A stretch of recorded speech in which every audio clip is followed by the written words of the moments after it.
much as a warning. Life hangs in the balance. Human endeavor turns to chaos. And within seconds, nothing will ever be the same. Ever. From the safety of your living room, you have a grandstand view of some extraordinary scenes of destruction. There's a horrifying racetrack collision that ends in an explosive high-speed pileup. And 3 lakeside homes are completely washed away by devastating floodwaters. No situation is without risk, no outcome predictable when things are destroyed in seconds.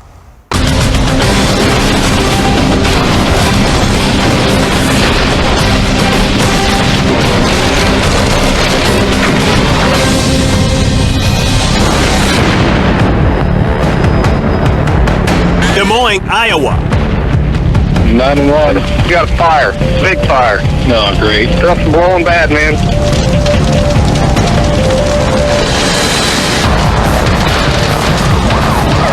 When firefighters arrive at the Barton Solvents facility, they find one of the plant's buildings fully engulfed in flames.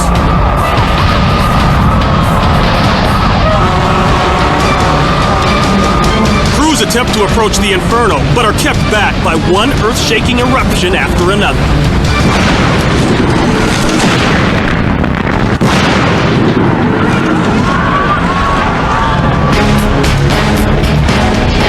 All they can do is set up unmanned fire hoses around the perimeter and attempt to douse the flames.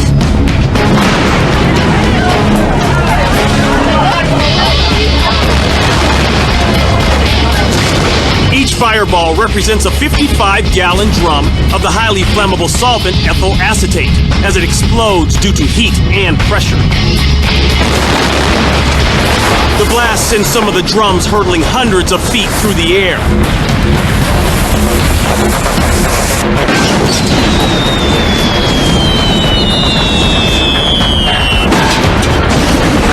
One almost hits a row of chemical storage tanks. Another lands close to firefighters.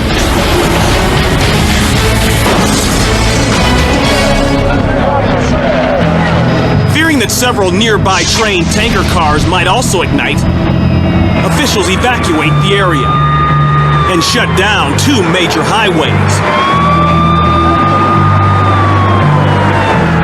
The smoke and fireballs are visible for miles around, including a series of massive smoke rings created by smoke being blown through a hole in the roof of the flaming building.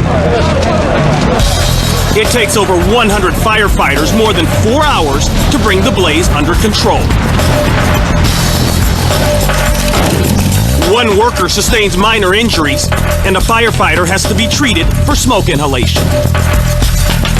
The company loses its chemical transfer area, a warehouse, and its business offices. Investigators determined the fire started when ethyl acetate fumes were ignited by static electricity, setting off a chain reaction.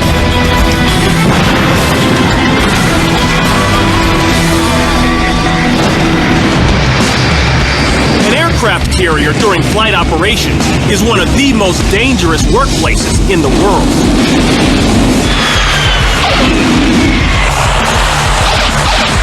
Pilots punch their engines as jets are catapulted off the deck at incredible velocities. When landing, the planes have to go from 150 miles per hour to 0 in a distance of 320 feet. Navy crewmen undergo extensive training in order to safely work in such a demanding environment, but accidents still happen. Here, a helmet is sucked right off the head of a sailor by the jet engine intake of an A-6E intruder. On board the USS Theodore Roosevelt on assignment in the Persian Gulf. 20-year-old naval aviation engineer J.D. Bridges is training a new recruit when he makes a critical error.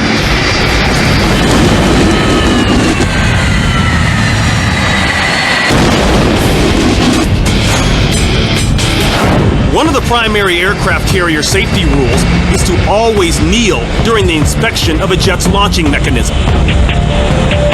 As Bridges moves forward to inspect the A6E's nose gear, he stands, exposing himself to the immense sucking power of the engine's intake turbine. The flames shooting out of the back are caused by the impact of his helmet and float coat hitting the engine's spinning turbine. After 3 minutes inside the engine, Bridges manages to shimmy back out.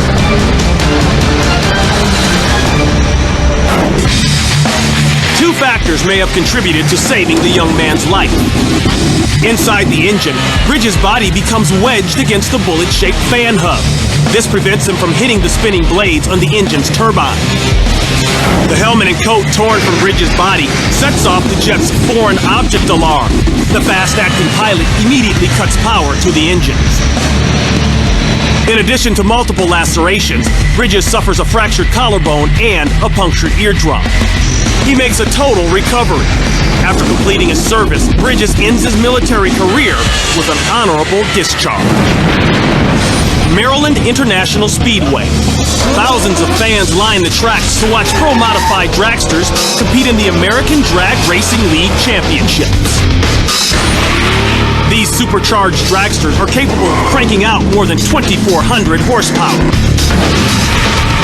That translates to nearly 200 miles per hour. At these speeds, drivers have only fractions of a second to correct any mistakes. Behind the wheel of the 1968 Chevy Camaro replica is two-time champion Tommy Franklin. Tommy is about to take a run down the track. It's his first race of the day. It'll also be his last.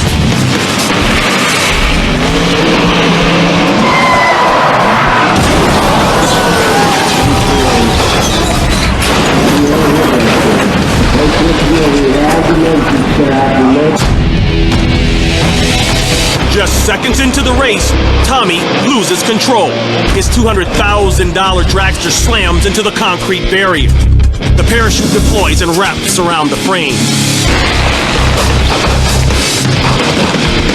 At 140 miles per hour, the Camaro drifts to the right. Tommy tries to correct, but experiences a loss of traction. The accident is the result of the car leaving the groove, the sweet spot down the middle of the track where traction is best.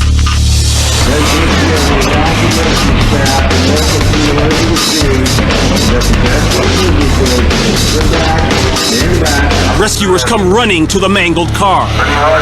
Before the dragster can catch fire, safety crews rush to the back and shut off the engine. After several minutes trapped in the wreck, Tommy emerges uninjured. Although the car is badly damaged, Tommy and his crew salvage what they can so they can build a new car and race another day.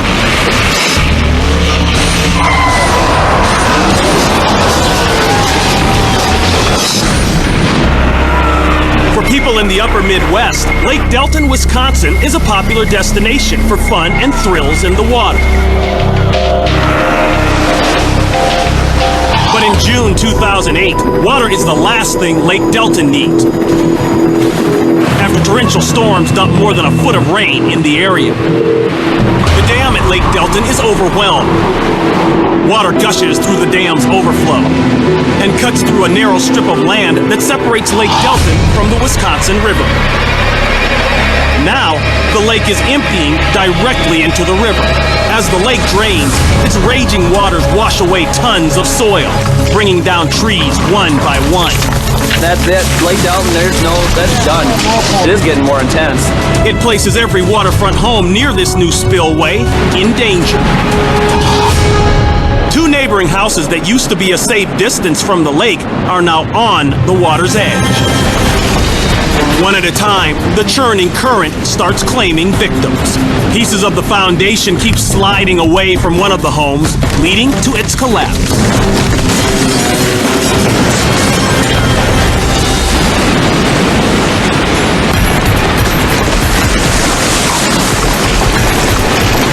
Just minutes later, the house next door also ends up in pieces.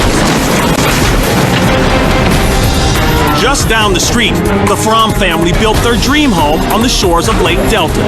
Now, the surging channel is washing away the very piece of land the house was built on. Workers make an attempt to save the house by bulldozing fill dirt around it.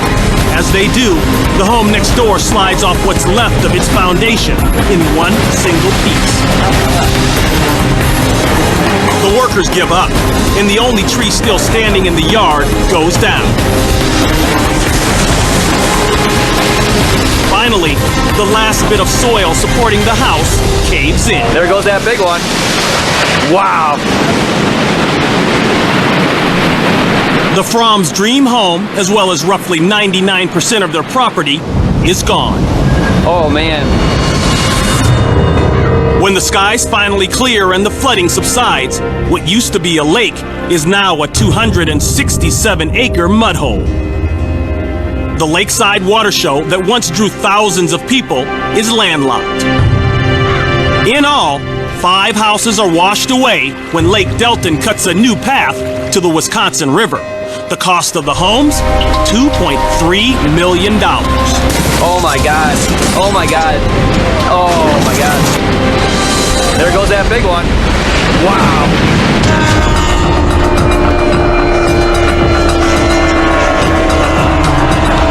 The British F1 Grand Prix at Nottingham, England is a crucial round in the Formula One Racing World Series. Waters are calm today as 13 racers push their 350 horsepower F1s up to speeds of 140 miles an hour. At high speeds, the slightest interference from a competitor can have drastic consequences, as racer John Jones is about to find out.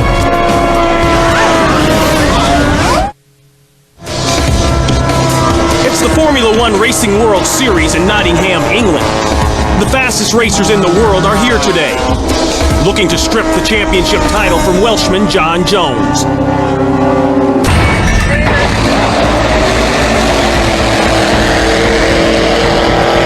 All boats head down the starting straightaway, approaching the first 180-degree turn. Jones begins to move up between the 2 racers flanking him.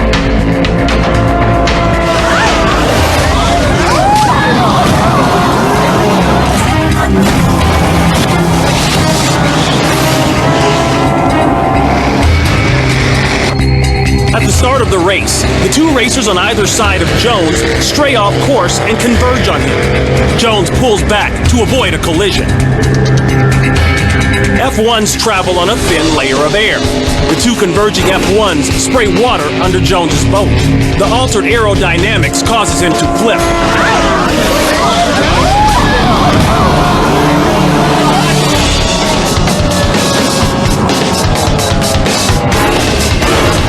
Jones's boat bobs upside down in the water, and he's nowhere to be seen. Rescuers extract the unconscious Jones from the cockpit. He's transferred from rescue boat to ambulance. Jones's wife fears the worst as her husband is rushed to the hospital. Jones has an unexpectedly swift recovery and is back at the race course later that day. Uninjured, but angry. We were warned in the driver's briefing to keep your distance. Everybody just closed in either side of me. I had nowhere to go. They came in on me and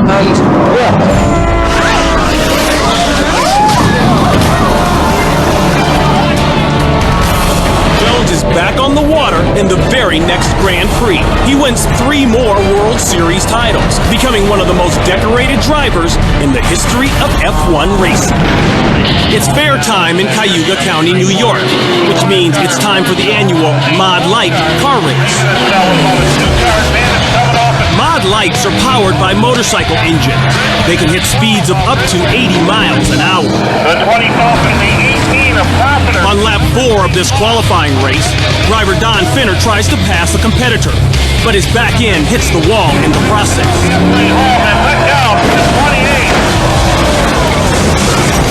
Triggering an instant pileup. Into the wall first. I'll run it pump me, so very nice. All one tonight. I hear it snap from the field, one on your ring. I hear it snap from the field, one on your ring. The car bounces off the wall and starts sliding sideways. He hits a bump and rolls. Finner gets hit by driver Rocco Leone. Then, two other cars become part of the crash. Track safety workers roll Leone's car upright, and it looks like everything's okay until... Right now is to the driver of the number 28 down the center. And let go, fire! And the driver is out. Things about these cars. One of the cars is leaking gasoline, and it comes in contact with overheated engine parts. Of the number 28 down. When it ignites, Leone is still strapped inside his roll cage. He manages to pull himself out of the burning vehicle. The driver is out. Leone tries to extinguish his flaming glove, but it won't go out. He's finally able to remove it, and he walks away uninjured. Now, the bigger question concerns driver Don Finner, whose close call triggered the pileup. And that immediately. Once the smoke clears and medics pull Finner from his car, they go to work on it. Well, Joe, Don Finner is out of the car. After several minutes, Finner is on his feet. He suffers bruises and scrapes, but is otherwise okay. The driver is up there, walking away under his own power. As a result of this crash, Leone is unable to return to the track until the next racing season. Finner recovers, but never races again. Then fire, and the driver is out. Keystone, Colorado. Snowmobilers gun their machines to 80 miles per hour and leap over a span of 80 feet for a professional photo shoot. But earlier in the day, this gap was 20 feet wider. Experienced rider Brian Hennick feels confident he can get his snowmobile up to 80 miles per hour and make it across the 100-foot span. But something in his calculations is off. In Keystone, Colorado, snowmobilers leap over an 80-foot chasm. But experienced rider Brian Hennick thinks he can clear a distance of 100 feet. Brian guns it into the ramp.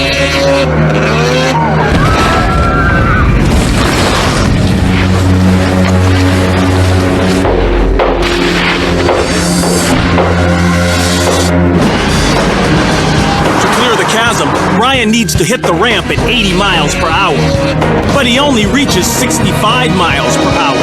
Without enough speed, he slams into the snow mound. Ski patrol and bystanders rush to his aid. Although Brian is able to sit up, he's in serious pain. Be real careful, though. My friend popped the backboard out, man. An awaiting snowcat takes Brian off the mountain for medical care. Although Brian survives this high-speed crash, he suffers a broken vertebrae, 2 broken ankles, 2 torn ligaments, and crushed left heel. Brian recovers from this accident with some lingering heel pain. However, his snowmobile is an $8,000 loss. After seeing Evel Knievel on TV, 8-year-old Bubba Blackwell knew he wanted to leap into the world of stunt riding. We're Daredevilin'. Bubba goes on to become one of America's best-known daredevils. In 1995, Bubba is just starting to make a name for himself. He's in Portland, Oregon to perform a 90-foot jump on his 400-pound Harley-Davidson XR 750. Bubba hopes to clear 13 cars. Bubba has a little philosophy in life. He says every man dies, but not every man lives. Bubba has never attempted to clear this many cars. His inexperience may be his undoing. Bubba, letting it down, here he goes! And he does it! Oh my God!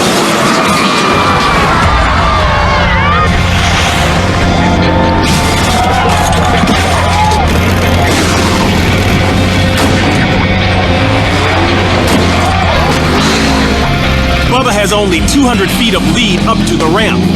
The short distance doesn't give him enough room to get up to speed.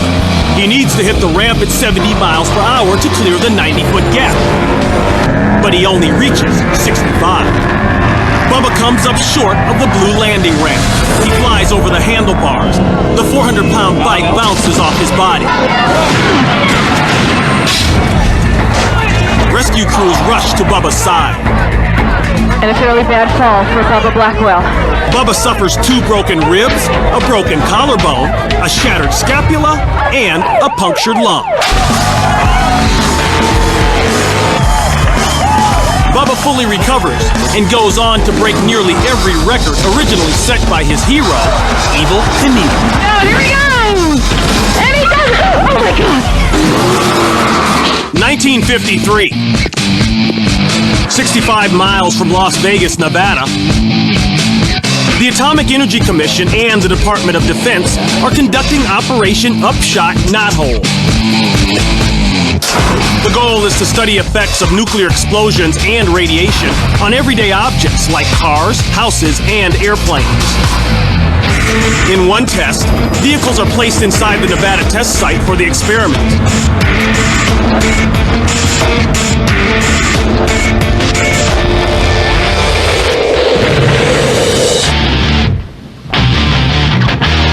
The 16-kiloton nuclear bomb obliterates scores of automobiles.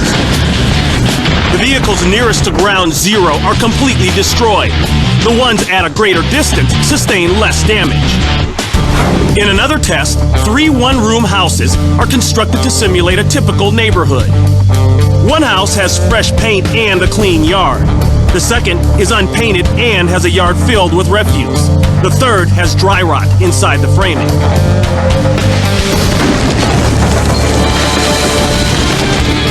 The blast wave engulfs the 3 structures.